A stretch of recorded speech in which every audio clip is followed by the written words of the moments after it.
National security is intensifying surveillance at the country's border with neighboring Burkina Faso following the arrest of some alleged refugees dressed as nurses and mothers, but a thorough search found weapons and ammunition on them. It is unclear their real intentions in Ghana, but Deputy Defense Minister Kwame says the development has pushed the security agencies to tighten the search on asylum seekers. Speaking on the probe on Joy News, Mr. Mane said government will not sacrifice the safety of Ghanaians for the rights of the asylum seekers in its quest to safeguard the borders of the country. We are not targeting anybody. We are not targeting people seeming to be Fulani headsmen. Surprisingly, children, amongst others. I mean, we have Fulanis who are Ghanaians. We've lived with Fulanis in Ghana, only God knows how long. And so, for me, it would be absurd if we now go out there to target them. It doesn't make sense. Okay. But as I said, we have a complex issue on our hand. And so we need to screen whoever is coming in. If you are coming in and then you genuinely deserve assistance, we, based on the 1951 Refugee Convention, we will do what is expected of us.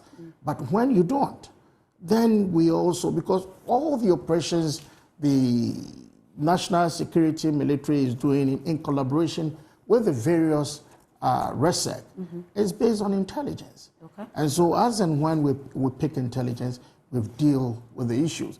I think that, I mean, I need to say, there have been instances where I have seen pictures of women carrying babies, less than a year.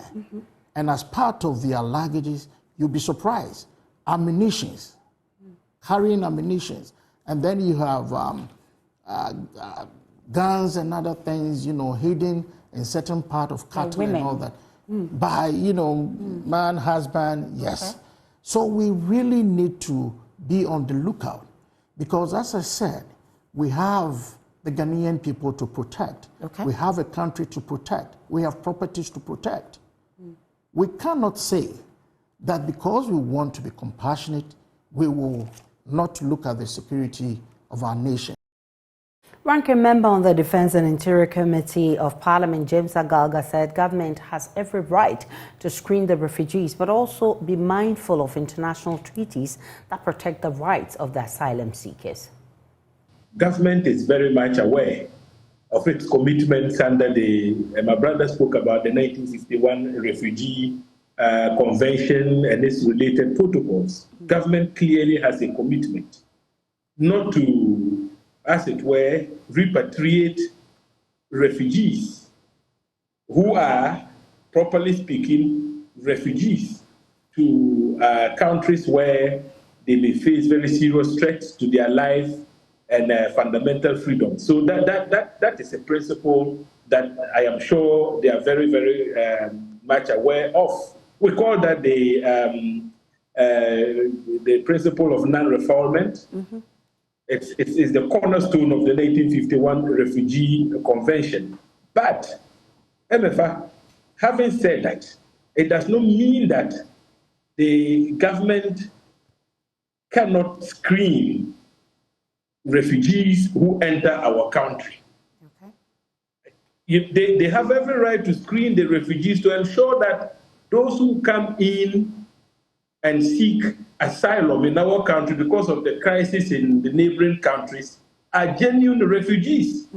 Because there are examples where people masquerade as refugees, and at the end of the day, it turns out that they are actually terrorists who disguise themselves just to infiltrate the frontiers and cause mayhem in our country. And so when they have credible intelligence, and remember that we have an arrangement in place, even with the government of Burkina Faso and other neighboring countries, where intelligence is shared amongst the participants of, say, the Accra Initiative. And so when some credible intelligence has been shared and the security apparatus decide to embark upon some operations, I think that we need to support them. So far, the Ghana Refugees Board has registered 3,200 Burkinabés seeking asylum in Ghana. Executive Secretary of the board, Tete Kwapadi, says they are in the process of undertaking compulsory movement of all the refugees to a designated reception center for thorough screening. So far, we have registered about 3,200 Burkinabés who have indicated their intention to seek asylum here.